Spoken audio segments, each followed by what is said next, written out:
नमस्कार। आइए आज हम इस वीडियो के माध्यम से एड ग्रेड अभ्यास पुस्तिका विषय विज्ञान कक्षा 8 देखिए इसके अंतर्गत हम देखेंगे यहाँ पर अध्याय 12 यहाँ हमें विषय वस्तु दी गई है। अध्याय 12 में दिया है कुछ प्राकृतिक परिघटनाएं। देखिए इसके पूर्व के सभी अध्यायों का संपूर्ण हल हमने चैनल पर अपलोड कर दिया है। आप चैनल पर जाकर प्लेलिस्ट से इसके सभी अध्यायों को आप समझ सकते हैं। अब आइए देखते हैं कुछ प्राकृतिक परिघटनाएं, इसके संपूर्ण प्रश्नों के आंसर। देखिए यदि आप इसी प्रकार से इसके आगे का अन्य जो अध्याय है इसका भी आप संपूर्ण हल समझना चाहते हैं तो आप हमारे इस चैनल से जुड़े रहिए और इस चैनल को सब्सक्राइब अवश्य कर लें। साथ ही बेल आइकन को प्रेस जरूर कर लें ताकि आने वाले नए वीडियो सबसे पहले आप तक पहुंचते रहेंगे। तो आइए देखते हैं अध्याय 12 कुछ प्राकृतिक परिघटनाएं। यहाँ पाठ के पूर्व की तैयारी दी गई है, आप इसे पढ़ सकते हैं, इसका अध्ययन कर सकते हैं। देखिए यहाँ दिया है, देखिए बच्चों आपने बारिश के मौसम में इंद्रधनुष देखा होगा। नीचे दिए गए बॉक्स में एक सुंदर सा रंगीन इंद्रधनुष का चित्र बनाइए। तो देखिए आप इस प्रकार से सुंदर सा रंगीन इंद्रधनुष का चित्र आप बना सकते हैं इस प्रकार से। देखिए इसके बाद देखिए अगला प्रश्न है अति लघु उत्तरीय प्रश्न में। देखिए प्रश्न पहला है, नीचे दिए गए शब्दों का चयन कर रिक्त स्थानों की पूर्ति कीजिए। शब्द दिए गए हैं रिएक्टर, भूकंप, विद्युतदर्शी, प्रतिकर्षित और तड़ित। तो देखिए खाली स्थान हम इस प्रकार से भरेंगे। पहला है, सजातीय आवेश एक दूसरे को प्रतिकर्षित करते हैं। तड़ित चालक किसी भवन को तड़ित से सुरक्षा प्रदान करता है। इसके बाद है, पृथ्वी के अचानक कांपने अथवा थरथराने को भूकंप कहते हैं और भूकंप की शक्ति के परिणाम को रिक्टर पैमाने पर व्यक्त किया जाता है। और कोई वस्तु में आवेश है या नहीं इसकी पहचान के लिए विद्युतदर्शी का उपयोग किया जाता है। तो इस प्रकार से आप नीचे दिए गए सभी रिक्त स्थानों को आप इस प्रकार से भर सकते हैं। इसके बाद प्रश्न दूसरा है, सही विकल्प के आगे राइट का निशान लगाइए। पहला है, नीचे दिए गए शब्दों की सूची पर विचार कीजिए। सुनामी, भूस्खलन, बाढ़, तड़ित। तो भूकंप के कारण हो सकते हैं, तो भूकंप के कारण हो सकते हैं। इसका राइट आंसर है ए नंबर का, सुनामी, भूस्खलन और बाढ़। इसके बाद है देखिए तीसरा, निम्नलिखित में से कौन सी घटना भूकंप का कारण बन सकती है। तो देखिए इसका राइट आंसर है डी नंबर का, केवल 1, 2 और 3, मतलब पृथ्वी की प्लेटें, ज्वालामुखी विस्फोट और भूमिगत परमाणु विस्फोट।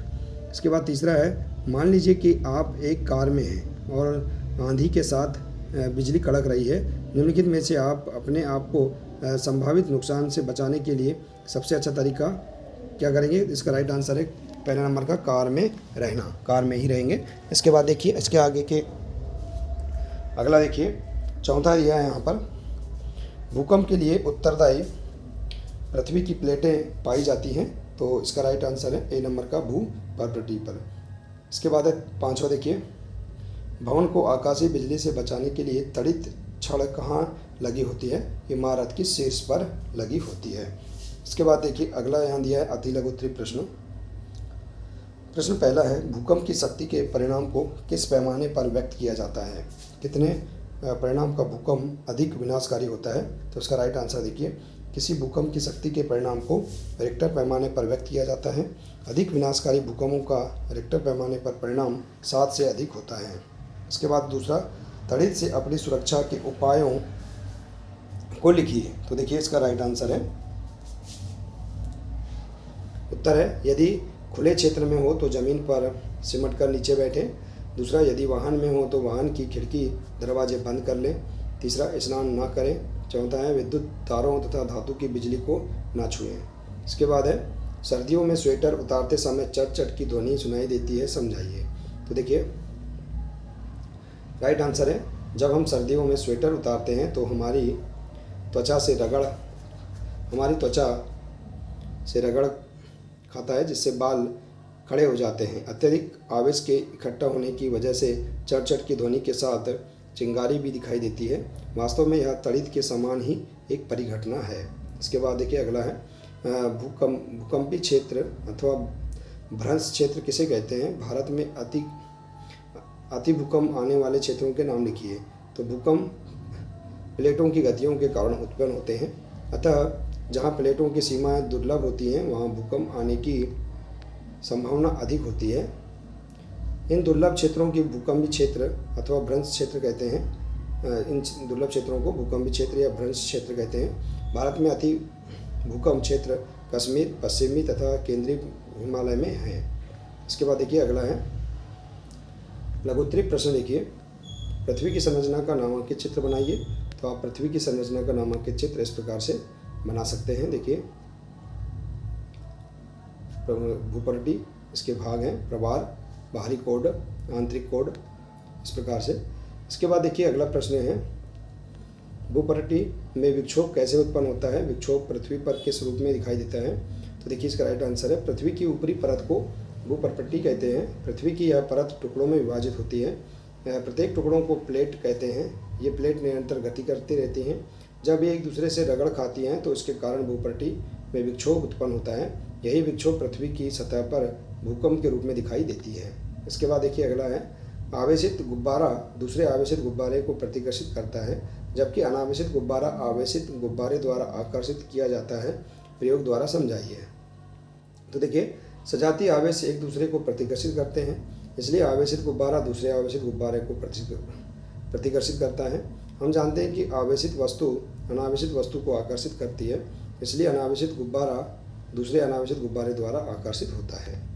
तो इस प्रकार से हम यहाँ पर इसका चित्र भी बना सकते हैं। इसके बाद देखिए इसी में दिया है दो गुब्बारे फुलाइए, इन्हें इस प्रकार लटकाइए कि ये एक दूसरे को स्पर्श ना करें। दोनों गुब्बारे को किसी ऊनी कपड़े से रगड़िए और छोड़ दीजिए। आप क्या देखते हैं। तो देखिए इसके बाद अगला प्रश्न है प्रश्न 8।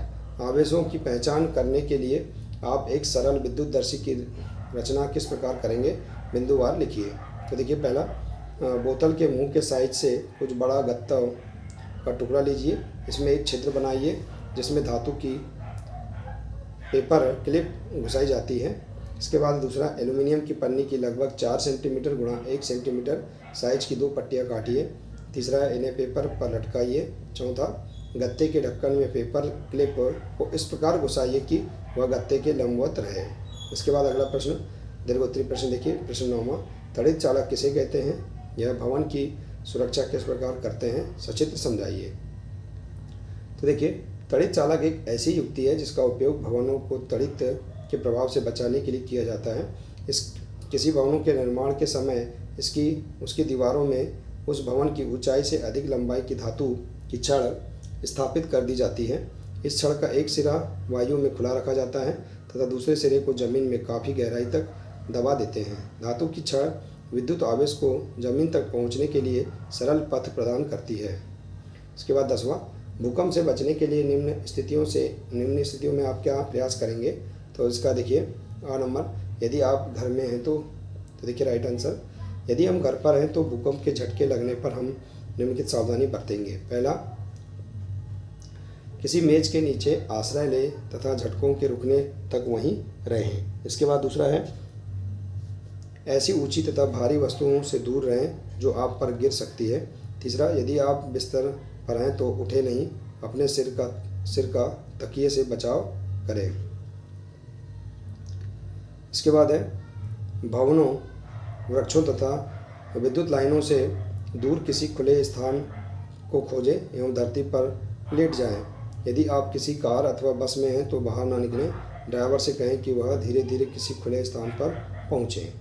इसके बाद है अगला, यदि आप घर से बाहर हैं तो क्या करेंगे। देखिए यदि आप घर से बाहर हैं तो भूकंप के झटके लगते हैं तो हम निम्न सावधानियाँ बरतेंगे।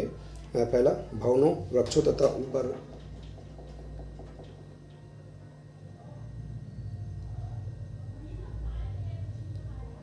ऊपर जाती विद्युत लाइनों से दूर रहेंगे और खुले स्थानों को ढूंढ धरती पर लेट जाएंगे। यदि वाहन में होंगे तो बाहर नहीं निकलेंगे और धीरे धीरे सुरक्षित स्थान पर पहुंचेंगे। इसके बाद देखिए अगला प्रश्न 11 है, तड़ित झंझा के समय यदि आप घर के बाहर खुले स्थान में हैं तो आप तड़ित से बचने के लिए क्या उपाय करेंगे। तो देखिए इसका आंसर, तड़ित एवं झंझा या गरज वाले तूफान के समय कोई भी खुला स्थान सुरक्षित नहीं होता। गरज सुनना किसी सुरक्षित स्थान पर तुरंत पहुंचने की चेतावनी है। और दूसरा है अंतिम गर्जन सुनने के बाद सुरक्षित स्थान से बाहर आने से पहले कुछ देर प्रतीक्षा कीजिए। इसके बाद देखिए प्रोजेक्ट पहला है, समाचार पत्र पत्रिकाओं में छपे भूकंप पीड़ित व्यक्तियों की समस्याओं को एकत्रित कर संक्षिप्त रिपोर्ट तैयार कीजिए। तो देखिए, दिल्ली में भूकंप से लोगों के रहने की आफत बनी, भोपाल में भूकंप से घरों की छत उड़ी, भूकंप से गाँवों में बिजली हुई ठप और भूकंप से ऑनलाइन व्यवस्था हुई प्रभावित। तो इस प्रकार से हम यहाँ पर रिपोर्ट को तैयार कर सकते हैं। इसके बाद 12 नंबर है, भूकंप के अलावा भी कुछ प्राकृतिक आपदाएं के चित्र एकत्र कर अपनी स्क्रैप पुस्तक में लगाइए। तो भूकंप के अलावा अन्य प्राकृतिक आपदाएं हैं आग, बाढ़, सुनामी, चक्रवाती तूफान, ज्वालामुखी विस्फोट। तो देखिए, आप इस प्रकार से इनके चित्र भी आप चिपका सकते हैं।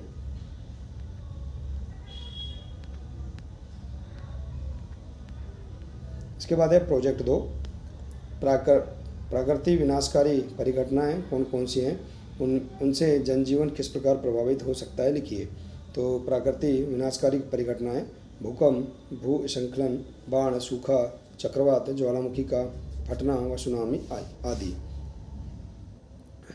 प्राकृतिक विनाशकारी परिघटनाओं से जनजीवन प्रभावित होता है, इससे जन धन की हानि, अपार हानि होती है, जनजीवन अस्त व्यस्त होता है। इसके बाद इसका 12 नंबर है, अपने आसपास के 10 घरों की सूची बनाइए जिनके भवनों पर तड़ित चालक का उपयोग किया गया हो तथा तड़ित चालक का चित्र बनाकर अपनी स्क्रैप बुक में लगाइए। घरों के नाम जिनमें तड़ित चालक लगा है, तो हम इस प्रकार से अपने आधार पर अपने आसपास के 10 घरों के नाम लिख सकते हैं जिनमें तड़ित चालक लगा है। देखिए, और तड़ित चालक का चित्र भी आप इस प्रकार से बना सकते हैं। देखिए, इस प्रकार से। तो देखिए, इस प्रकार से हम यहाँ पर इस अध्याय के सभी प्रश्नों के आंसर एवं दोनों प्रोजेक्ट कार्यों को आसानी से पूर्ण कर सकते हैं। आशा है कि आपको इस अध्याय के सभी प्रश्नों के आंसर एवं प्रोजेक्ट कार्यों का संपूर्ण हल समझ में आ गया होगा। देखिए, यदि जानकारी अच्छी लगी हो तो प्लीज़ इसे अधिक से अधिक शेयर करें, वीडियो को लाइक करें और इसी प्रकार से इसके आगे के अन्य विषय का संपूर्ण हल एवं इसके सभी अध्याय का संपूर्ण हल समझना चाहते हैं तो आप हमारे इस चैनल से जुड़े रहिए। मिलते हैं इसी प्रकार से इसके आगे के अगले नए वीडियो के साथ। नमस्कार।